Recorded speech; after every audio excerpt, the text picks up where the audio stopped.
Les grandes marées ont déjà piégé une dizaine de personnes en Bretagne. Mercredi, les pompiers, la sécurité civile, la SNSM et même la Marine nationale ont dû intervenir à plusieurs reprises. 4 personnes, dont 2 enfants, ont par exemple été sauvées à Pleumeur-Beaudoud et 3 autres à Cancale. Ce jeudi encore, un pêcheur à pied de 76 ans a été grièvement blessé dans le secteur de Bezec-Cap-Sizun.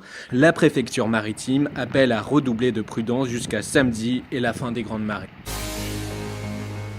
La déconstruction des bateaux est désormais gratuite. Cette mesure vise à lutter contre l'abandon des bateaux de plaisance en pleine nature. Ce sont les constructeurs et les importateurs qui devront financer l'opération. Un appel d'offres va bientôt sélectionner les centres agréés. Ils sont censés être opérationnels dès le 2e trimestre.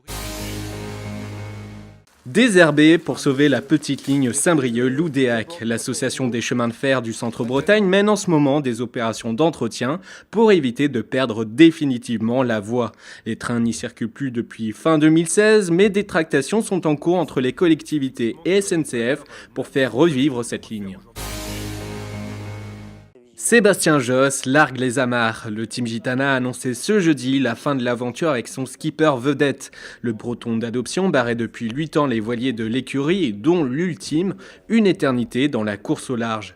L'histoire se finit donc plutôt mal pour Josse, lui qui avait abandonné lors de la route du Rhum. Le nom de son successeur n'est pas encore connu.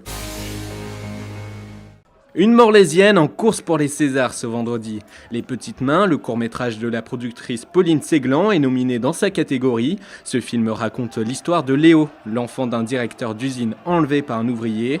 La Morlaisienne rêve du César qui pourrait être son passeport vers les longs métrages.